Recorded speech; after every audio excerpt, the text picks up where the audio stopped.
Compañeros, espero que estén bien. Les habla el ingeniero Francisco Javier González López. Yo soy perteneciente a la carrera de Ingeniería Industrial. Algunos compañeros y yo les hablaremos en general lo que es la materia de economía, desglosándose algunos puntos que enseguida les menciono. Sería el punto número 1, economía en general. Sería la microeconomía, teoría del consumidor, demanda, ley de demanda, elasticidad de la demanda, determinantes de la demanda, oferta de mercado, ley de oferta, elasticidad de la oferta, determinantes de la oferta, equilibrio de mercado, lo que es la macroeconomía, y sectores de la economía, ya que es el primario, secundario y terciario. Hola a todos, como ya les comentaba hace un momento, soy el ingeniero Francisco Javier González López y les hablaré acerca de economía y microeconomía. Para poder hablar de microeconomía es necesario conocer lo que es economía. Economía nos habla de una ciencia social que estudia a los individuos y cómo las sociedades usan, manejan o pueden administrar los recursos escasos para satisfacer sus necesidades. Les recuerdo que esto solo es la definición de economía. A nosotros lo que nos interesa es qué es la microeconomía. La microeconomía estudia el comportamiento y las relaciones de los agentes individuales. ¿Y cuáles son estos? Se divide en tres, son los siguientes. Nos habla de las familias, que puede estar integrado por uno o varios integrantes. El segundo nos habla de las empresas. Por empresas nos referimos a empresas que tienen sus objetivos económicos bien definidos.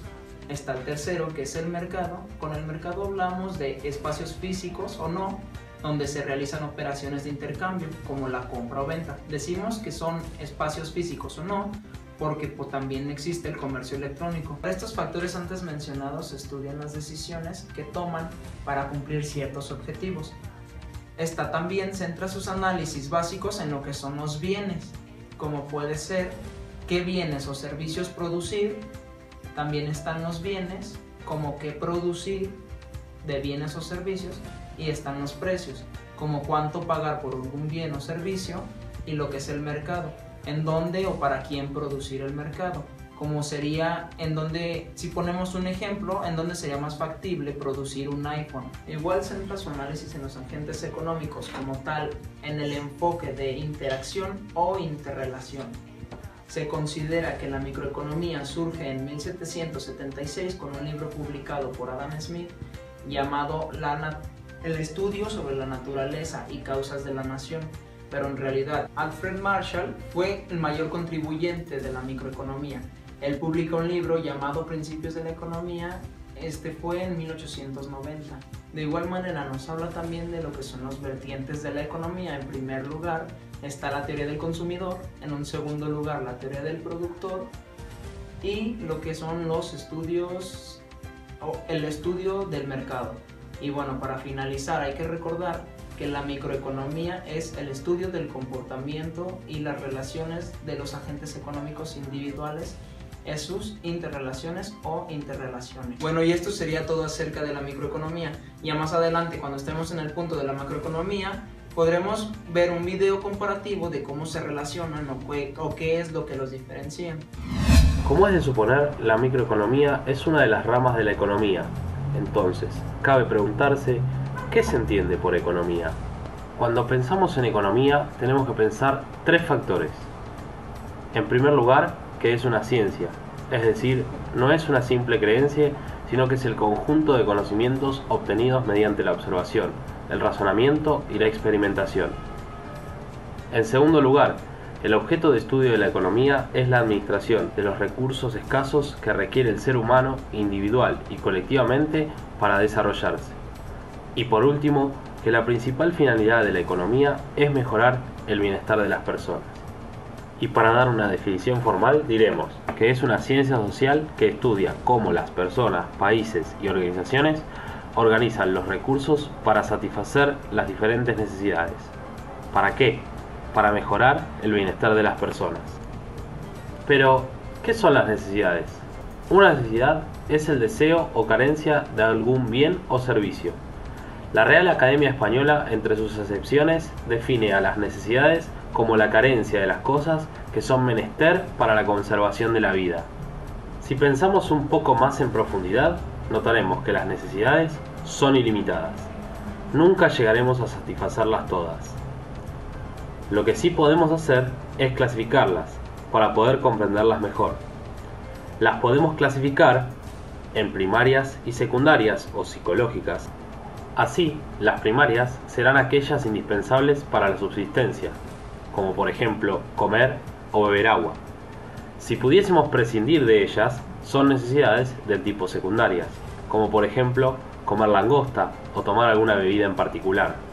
También podríamos clasificarlas en individuales y colectivas, donde las individuales serán las que se refieran estrictamente a las apetencias del individuo, como pueden ser vestirse o descansar, y las colectivas las que afectan a un grupo en particular, por ejemplo la salud o la educación. O podríamos pensar en clasificarlas como complementarias y sucedáneas. Entonces diremos que por ejemplo son necesidades complementarias el tener una taza de azúcar si queremos beber café o tener combustible si queremos movernos en auto. Y sucedáneas aquellas que pueden ser satisfechas por varios recursos, por ejemplo comer carne, ya sea de cerdo o de vaca, o tomar una infusión caliente, ya sea café o té. La satisfacción de las necesidades tanto materiales como inmateriales nos obliga a tener que realizar actividades productivas. A partir de la realización de estas es que obtenemos los bienes y servicios necesarios. Por eso diremos que los bienes son todo aquello que satisface una necesidad. Alimento para comer, un celular para comunicarse, libros para aprender, una casa donde vivir, ropa que vestir, etc. Entonces, un bien en sentido económico es todo aquello que satisface una necesidad por el cual es demandado, y al ser escaso, ese bien tendrá un costo, un valor, un precio. ¿Qué tipos de bienes podemos encontrar? De acuerdo a su carácter, serán libres aquellos que sean ilimitados o en cantidad abundante, y no son propiedad de nadie, como pueden ser la luz solar o el aire. Es importante destacar que la economía no se ocupa de estos, y serán económicos aquellos que son escasos en relación a los deseos que hay sobre ellos. Dentro de este grupo podemos encontrar al petróleo o la tierra. De acuerdo a su naturaleza, serán bienes de capital aquellos que no atienden directamente a las necesidades. Son deseados por la utilización en el proceso productivo, una máquina, el dinero. En cambio, serán bienes de consumo aquellos que se destinan directamente a la satisfacción de las necesidades, como puede ser la carne o la leche, o de acuerdo a su función. Dentro de estos podremos clasificar a los bienes intermedios, que son aquellos que deben sufrir nuevas transformaciones antes de ser bienes de consumo, por ejemplo la harina o la madera. Y también a los bienes finales, ya están listos para la satisfacción de la necesidad, como el pan o un mueble. Como dijimos anteriormente, la economía es parte de las ciencias sociales, que a diferencia de otras ciencias que han podido desarrollarse de manera independiente, no es el caso de esta. Necesitamos de muchas ciencias, como por ejemplo de la geografía, para conocer la ubicación de los recursos, de la estadística, para analizar los datos, de la sociología, para comprender a los diferentes grupos sociales, de la historia, para aprender de los hechos económicos del pasado, de la política, para comprender la dirección del Estado, de la psicología, para comprender las conductas de las personas, de la matemática, para modelizar y calcular los hechos económicos, y del derecho, para regular la actividad económica mediante ciertas normas jurídicas. Dentro de la economía existen dos grandes ramas que se vinculan estrechamente entre sí. La microeconomía, que analiza en detalle el comportamiento de los agentes económicos individuales, familias o empresas. Estudia variables a nivel desagregado. Y la macroeconomía, que estudia las unidades económicas tomadas en masa. Analiza las relaciones que se provocan entre ellas a nivel local e internacional. Se ocupa del comportamiento global del sistema económico reflejado en un número de variables, un país o una región. Yo soy el ingeniero de Jonathan Martínez Rostro y yo les voy a hablar sobre acerca de la ley de la demanda. Todos nosotros practicamos diariamente esta ley sin darnos cuenta y forma parte de nuestra vida cotidiana. La ley de la demanda dice que es la relación negativa o inversa entre el precio y la magnitud de la demanda. La relación entre la cantidad demandada y el precio es inversa. Es decir, a mayor precio, menor demanda, y a menor precio, mayor demanda. Cabe mencionar que la variable independiente es siempre el precio. La demanda no es otra cosa más que la relación de bienes y servicios que el consumidor desea y el desembolsar lo que está dispuesto a hacer en función de sus ingresos. De esta manera, la curva de la demanda representa la cantidad de bienes que los compradores están dispuestos a adquirir a determinados precios. Generalmente la curva de la demanda es decreciente. Entre más alto sea el precio de los bienes o servicios, el consumidor consume menos o no tiene lo suficiente para adquirirlos. Entre algunos factores que determinan la demanda de las personas o individuos están el precio del bien o servicio, el nivel de renta, gustos personales, moda y tendencias, precio de los bienes sustituidos y precio de los bienes competitivos. Un claro ejemplo está en la moda de un producto. Cuando el producto está de moda y el precio es accesible para las personas, la demanda va a ser muy alta. En cambio, si el producto está de moda pero el precio es muy caro, la demanda del producto va a ser baja. Para complementar este tema, a continuación les mostraremos unos videos donde nos explica con mejor y exactitud lo que es ley de la demanda. Tenemos que partir recordando que la curva de la demanda refleja gráficamente la relación inversa existente entre el precio y la cantidad demandada, que se conoce como ley de la demanda. De ahí surge el concepto de la ley de la demanda. Pero específicamente, esta es la relación inversa existente entre el precio de un bien y su cantidad demandada o la cantidad demandada de dicho bien. En el sentido de que cuando se aumenta el precio de un bien, la demanda de dicho bien disminuye. Entonces, tenemos también que cuando disminuye el precio del bien, la demanda de dicho bien, en este caso, aumenta. Esto lo podemos ver reflejado en los siguientes gráficos, tanto como en la figura 1 como en la figura número 2, en el cual la curva de demanda, en este caso de Miguel, se ve para cada nivel de precios que está reflejado en el gráfico. Él puede demandar cierta cantidad de discos compactos, haciendo referencia a que estamos hablando del mercado de discos compactos. Entonces Miguel, para el precio de un disco de $3, este no puede comprar, o sea, tiene una demanda de 0 unidades. A medida que va disminuyendo a $2.5, se ve que ya puede comprar 2. Cuando disminuye a $2 ya se ve que puede comprar 4 y así sucesivamente. Entonces, a medida que se va disminuyendo el precio de los discos compactos, Miguel va a ir aumentando la cantidad demandada. En este caso, Víctor pasa exactamente lo mismo, pero él en este caso, a los $3, él puede comprar un disco, que es lo que no sucede con Miguel. Entonces así se pueden ir analizando cada una de las tablas de demanda individual o del consumidor, para ver cómo van variando las demandas por cada consumidor y por cada nivel de precios prácticamente. Entonces, amigos y amigas, este ha sido nuestro video acerca de la ley de la demanda. Hola, yo soy Karen Pérez Olvera y les voy a hablar sobre la elasticidad de la demanda. La elasticidad de la demanda es también conocida como elasticidad precio de la demanda. Es un concepto que en la economía se utiliza para medir la sensibilidad o la capacidad de respuesta de un producto a un cambio en su precio. Al principio, la elasticidad de la demanda se define como el cambio porcentual en la cantidad de la demanda, dividida en el cambio porcentual en el precio. La elasticidad de la demanda puede ser expresada gráficamente a través de una certificación de curvas de demanda, como descubrió el economista francés en 1850. La cantidad de demanda también es función de un precio importante a menor precio, mayor demanda. Alfred Marshall y sus principios de economía desarrollaron el tema en forma más detallada. Esta relación inversa entre precio y cantidad genera un coeficiente negativo. Por eso, generalmente, se toma el valor de la elasticidad, valor absoluto. La elasticidad de la demanda también se expresa como ED, y dependiendo de la capacidad de respuesta a los cambios en los precios, la elasticidad de la demanda puede ser elástica, a que se representa con A, o inelástica, que se representa con B.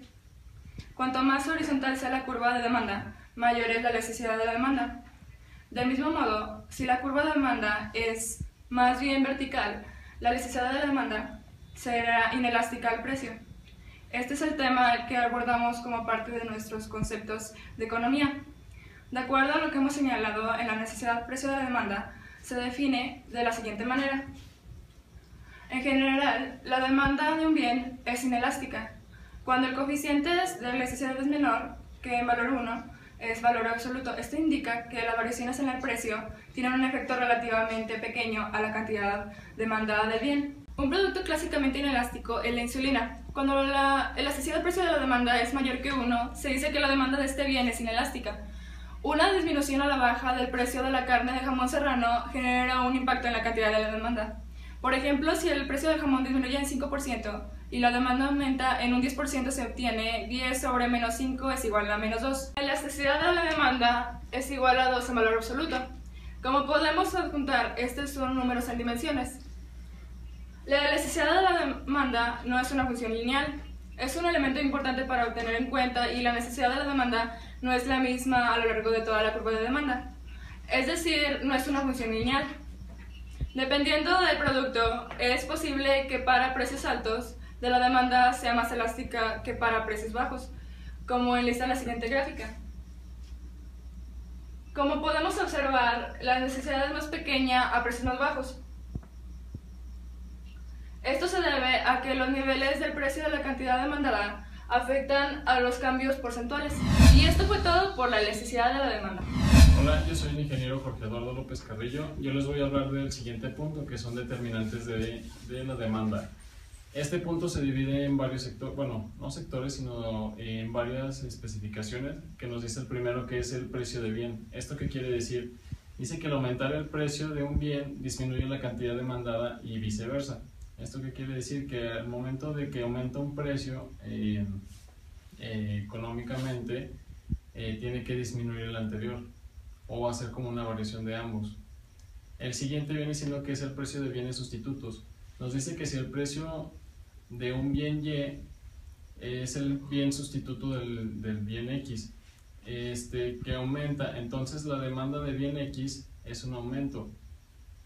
Y si el precio del bien Y, que es el bien sustituto del X, disminuye, la demanda del X va a disminuir. Por ejemplo, si él aumenta el precio de unos cassettes de audio, el precio de los CDs de música va a aumentar, o sea, la demanda de los CDs de música va a aumentar porque el precio de los cassettes es más alto. El siguiente es precio de bienes complementarios, que quiere decir que si el precio de un bien Y, un bien complementario del bien X, aumenta, entonces la demanda del X va a disminuir, o viceversa.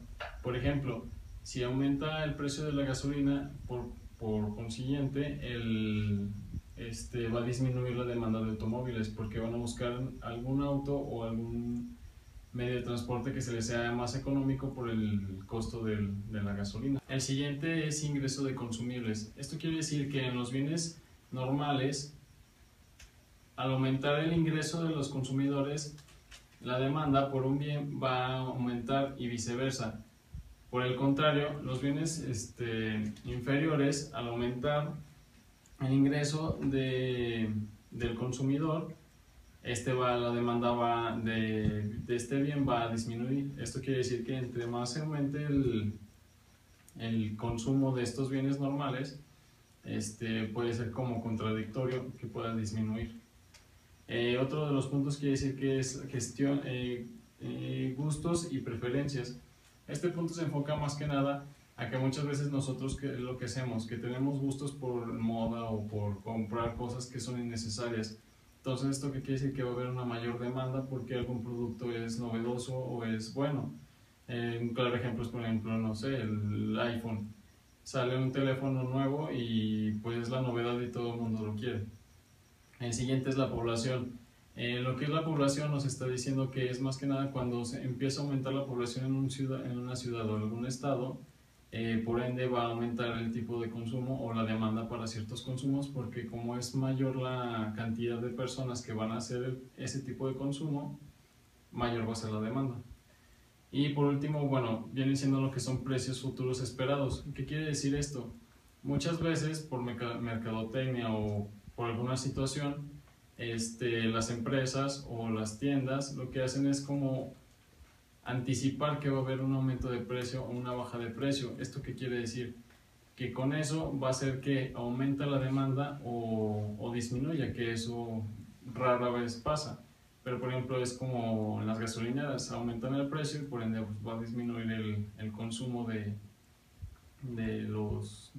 las personas. Bueno, a continuación les vamos a mostrar un video donde explica más a detalle lo que son los determinantes de la demanda. Pregunto, si cambia el precio del bien, ¿cambia la demanda? No, porque cambia la cantidad demandada, lo vimos anteriormente. Si cambia el precio, los cambios se dan sobre la curva de demanda. La demanda va a cambiar únicamente cuando cambien sus factores subyacentes, es decir, va a aumentar o se va a disminuir, se va a desplazar hacia la derecha o hacia la izquierda, únicamente cuando cambie alguno de sus factores subyacentes. ¿Cuáles son? El precio de los bienes relacionados, el ingreso de los consumidores y los gustos o preferencias de los consumidores. Analicemos cada uno de los factores subyacentes. El primero, cambios en los precios de los bienes relacionados. Pueden darse dos situaciones: que los bienes sean sustitutos, es decir, se puede optar por consumir otro bien similar, o que los bienes sean complementarios, que su consumo se dé en forma conjunta. Sea X un bien e Y su sustituto, por ejemplo, la Pepsi y la Coca-Cola, vemos lo siguiente: la demanda de Pepsi, la demanda de Coca-Cola. Si aumenta el precio de la Coca-Cola, es decir, de P0 a P1, vemos que la cantidad demandada de Coca-Cola ha disminuido. ¿Por qué? Porque esa gente que dejó de comprar Coca-Cola fue a comprar más Pepsi. Eso provoca un aumento de la demanda de Pepsi. Por lo cual, si aumenta el precio del bien sustituto, entonces aumenta la demanda del bien X. Y si disminuye el precio del bien sustituto, entonces va a disminuir la demanda del bien X. Ahora, si hablamos de bienes complementarios, como por ejemplo la harina y la levadura, para producir pan, sucede lo siguiente: la demanda de harina, la demanda de levadura. Vemos que si aumenta el precio de la levadura de P0 a P1, la cantidad demandada disminuye de X0 a X1. Esa disminución de la cantidad demandada de levadura provoca una disminución de la demanda de harina, debido a que si tengo menos levadura voy a consumir menos harina. Entonces se traslada la demanda hacia la izquierda de D0 a D1. Por lo tanto, si aumenta el precio del bien complementario, entonces va a disminuir la demanda del bien X. Y si disminuye el precio del bien complementario, va a aumentar la demanda del bien X. Otro factor subyacente a tener en cuenta para los desplazamientos de la demanda es el ingreso de los consumidores. Para comprenderlo, debemos diferenciar los bienes normales de los bienes inferiores. Los bienes normales son bienes de mejor calidad, son bienes más caros. Dentro de ellos tenemos a los bienes de primera necesidad, que también son conocidos como bienes básicos, porque los necesitamos el día a día, como por ejemplo el pan, la leche, etc.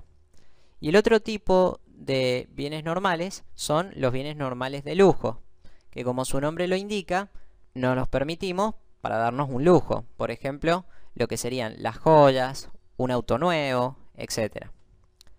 Y los bienes inferiores, es decir, el otro tipo de bienes que tenemos que diferenciar, son los bienes que comúnmente en el mercado se los conoce como baratos, ¿sí? Serían las segundas marcas.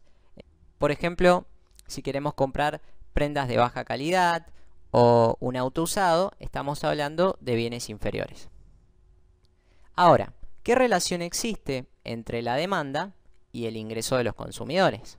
Pues, si aumenta el ingreso, entonces va a aumentar la demanda de los bienes normales, porque nos sentimos más ricos y vamos a querer consumir cosas más caras. Pero este aumento de la demanda de los bienes normales se va a dar en mayor proporción que lo que aumentó el ingreso, siempre que hablemos de bienes de lujo. Por ejemplo, si el ingreso aumenta un 60%, quizás la demanda podría aumentar un 80%. Después, el aumento de la demanda de los bienes normales, en el caso de los bienes de primera necesidad, se va a dar en menor proporción que lo que aumentó el ingreso. Es decir, si aumenta la demanda, por ejemplo, un 40%, probablemente el ingreso haya aumentado un poco más, por ejemplo, un 60%. En el caso de que disminuya el ingreso, va a disminuir la demanda de los bienes normales porque nos vamos a sentir menos ricos, entonces vamos a consumir cosas más baratas, no cosas caras.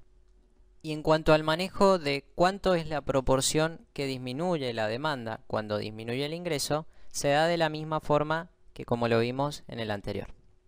Ahora, ¿qué sucede si aumenta el ingreso con respecto a los bienes inferiores? Como tenemos más plata, dijimos que íbamos a aumentar el consumo de los bienes más caros.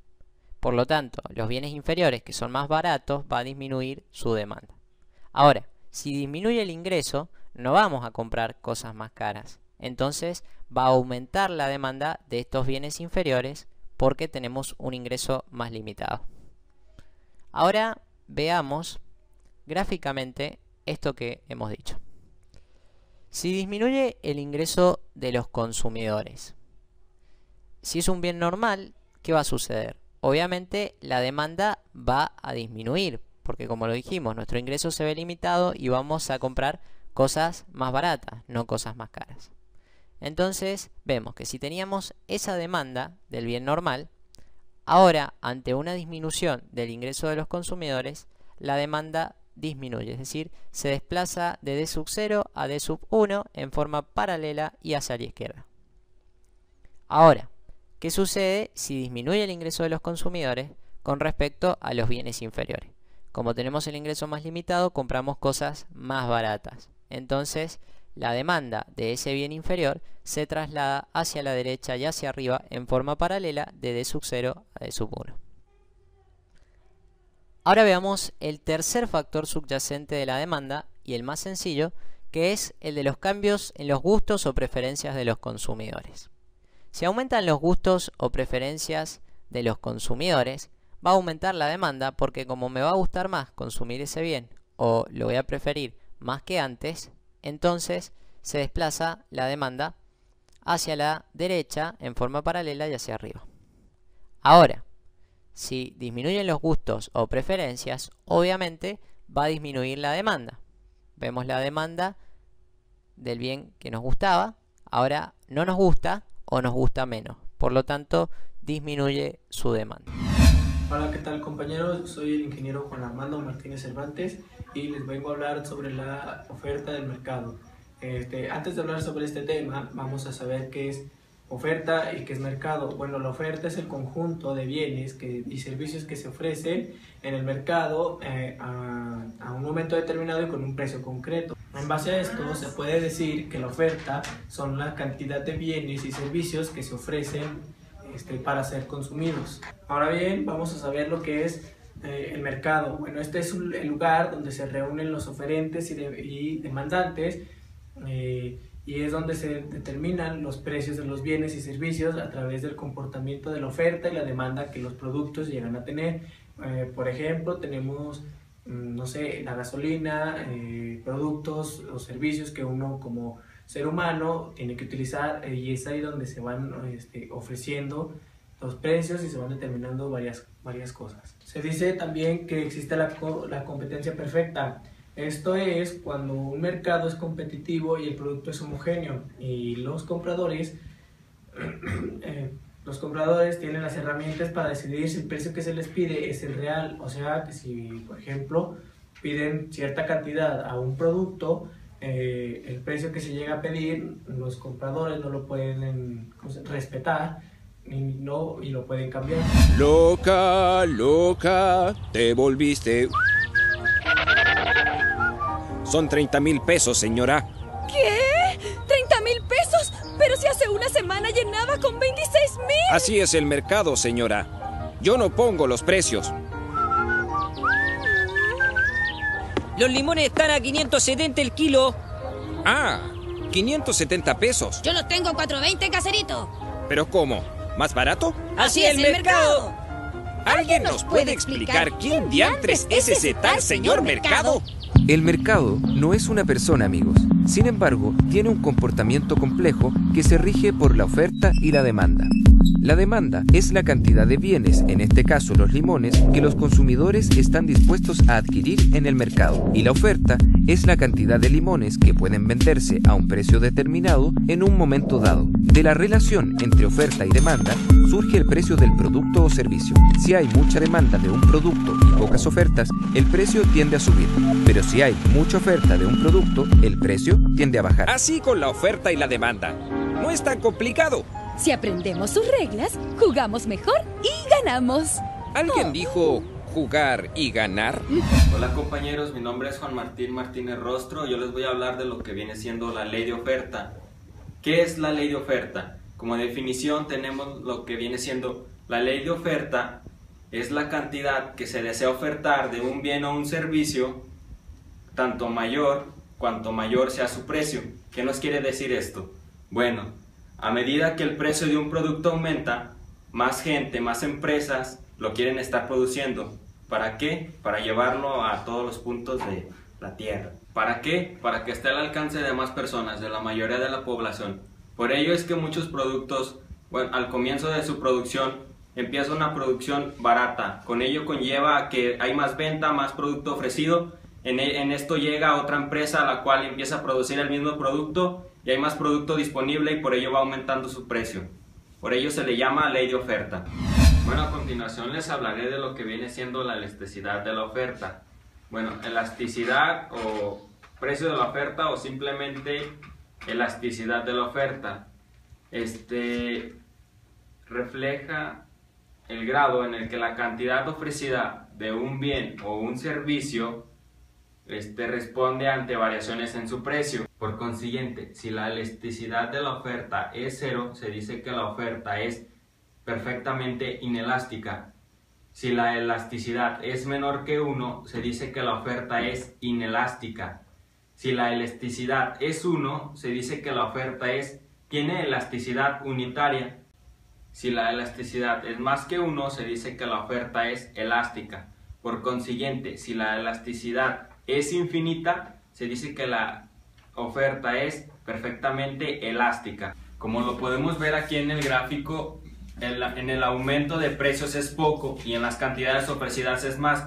Por ello es que hay una mayor elasticidad de oferta. En el gráfico 2 tenemos totalmente lo contrario, en el cual presenta un aumento mayor en lo que es precios y cantidades ofrecidas menor. Por lo tanto, no hay tanta elasticidad en lo que viene siendo elasticidad de la oferta. Y con esto concluimos este tema que es elasticidad de la oferta. Soy Verónica Leticia Martínez Rangel y les voy a hablar sobre los determinantes de la oferta.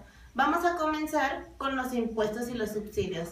Un aumento en las ventas provoca un incremento en los impuestos, por lo que el ofertante se ve obligado a aumentar el costo de producción, reduciendo así su capacidad de oferta. En cambio, los subsidios se tienen como impuestos de reserva, que más bien son beneficios para el ofertante. Ahora les voy a hablar sobre las técnicas de producción.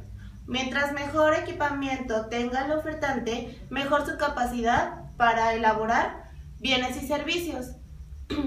También tienen ventajas competitivas en su oferta. Después vamos a continuar con los precios de los insumos. Si la materia prima en su costo es elevado, el productor tendrá que decidir la cantidad de producto a elaborar. Si el precio en el mercado del producto terminado es beneficiario para su negocio, tal vez pueda optar por realizar la cantidad que se demanda. También, otra de las definiciones sería precios de otros bienes. Una disminución de algún producto o servicio puede generar que aumente la oferta de otro producto. Les voy a dar un ejemplo. En la canasta básica mexicana, hay escasez de frijol, puede generar el aumento de la oferta en el arroz. Esto sería todo por los determinantes de la oferta. Como saben, bueno, soy el ingeniero Jorge Eduardo. Yo también les voy a hablar del tema que es equilibrio de mercado, perdón. ¿Qué quiere decir con esto? Un equilibrio de mercado es, por ejemplo, cuando el consumidor y el productor de dicho producto hay como un punto de equilibrio entre ambos, tanto que el consumidor consume lo que el productor hace como lo que el productor está generando lo que el consumidor va a hacer, o sea, o va a tomar o va a consumir, más bien.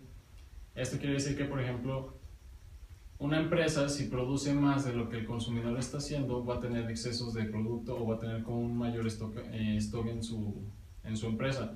Entonces, de preferencia, lo que hacen las empresas es hacer un tipo de stock conforme a lo que le está pidiendo el consumidor. O sea, tal vez si tú vas a consumir 10, el productor tiene que ser 10 para no tener excesos y no tener como un tipo de pérdida económicamente.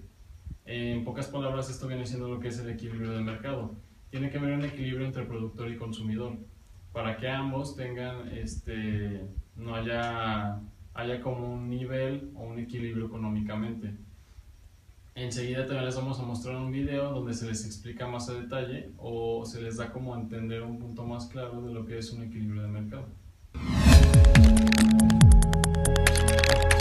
Anteayer hablamos de la ley de la demanda, que decía que a medida que sube el precio de un producto, baja la cantidad de consumidores que lo quieren consumir o la cantidad de unidades que quieren consumir los consumidores.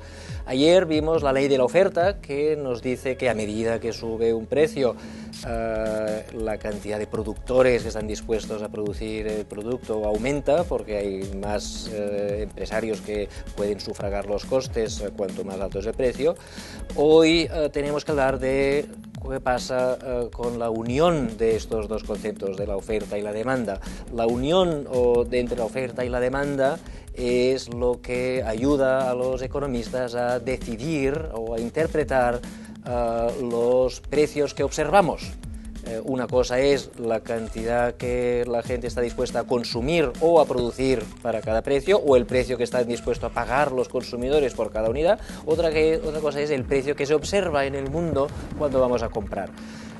El precio que observamos en el mundo es lo que se llama el precio de equilibrio, el precio que satisface a la vez la oferta y la demanda, porque el equilibrio es cuando los consumidores consumen lo que desean y los productores producen lo que desean. Si el precio es muy alto, cuando el precio es muy alto, lo que pasa es que los productores quieren producir mucho y los consumidores quieren consumir poco. Si los productores producen mucho y nadie lo quiere comprar, pues van a tener un excedente, mucho producto les va a sobrar y lo van a tener que tirar a la basura. Por el contrario, si el precio es demasiado bajo, los consumidores se volverán locos y querrán comprar grandes cantidades, pero no podrán porque nadie lo produce. Para que lo puedan comprar, alguien lo tiene que producir. Y por lo tanto, cuando los consumidores y los productores son felices a la vez, es cuando lo que producen los productores es exactamente la misma cantidad que la que quieren consumir los consumidores. Así, ni falta de nada, ni sobra de nada. Esta es la cantidad en la cual la oferta es igual a la demanda. La oferta nos dice la cantidad que quieren producir los productores, la demanda nos dice la cantidad que quieren demandar los consumidores. Cuando estas dos cantidades son iguales es cuando la oferta es igual a la demanda. Y cuando la oferta es igual a la demanda, no solo la cantidad es la misma para los productores y para los consumidores, sino que el precio que pagan unos es el precio que reciben los otros.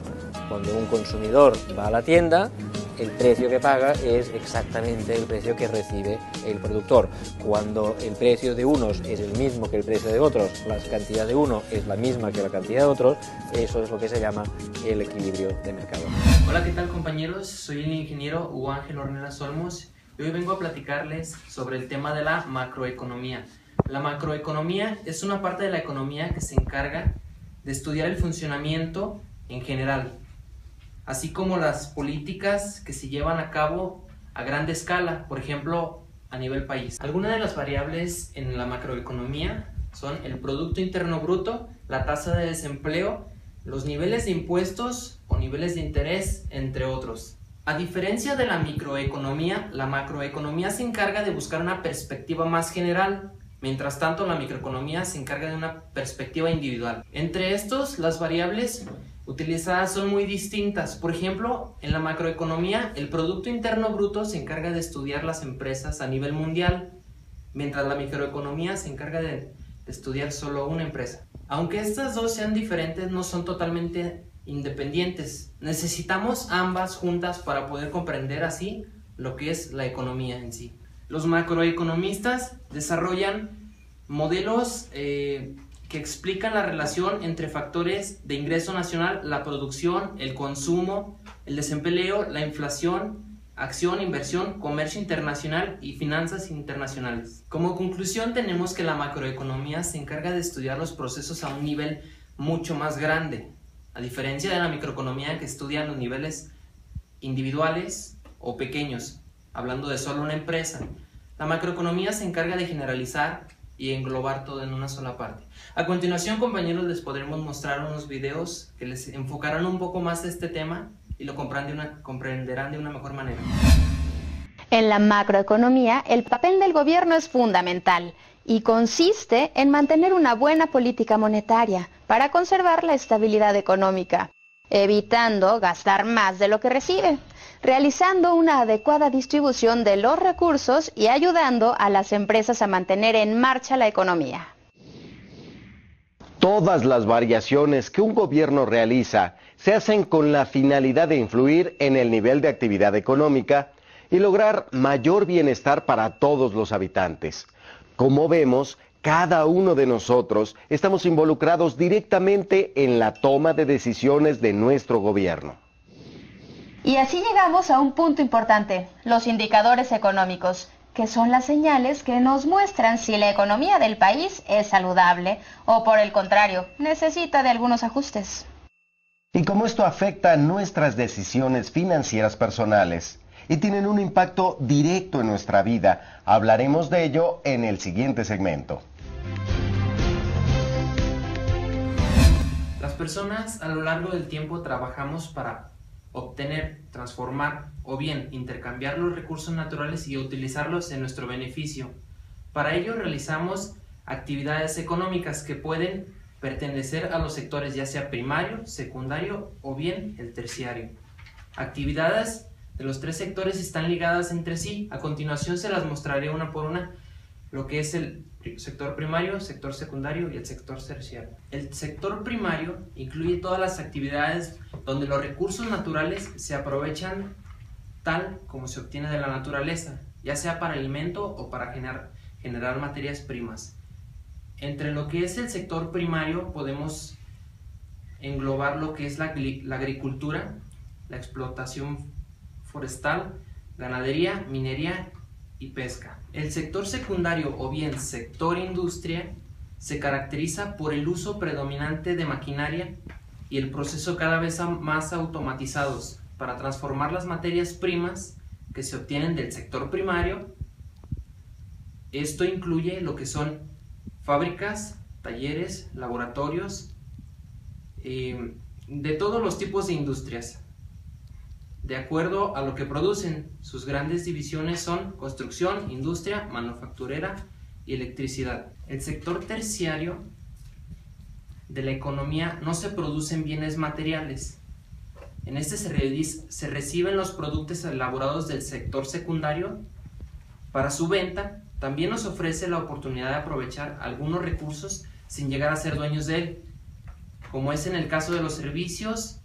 El sector terciario incluye las comunicaciones y los transportes. A continuación les mostraremos un video que les representa cómo se llevan a cabo estas tres actividades con nuestro amigo Felson. Oye, Felson, ese desayuno se ve delicioso. ¿Sabes de dónde proviene lo que estás comiendo?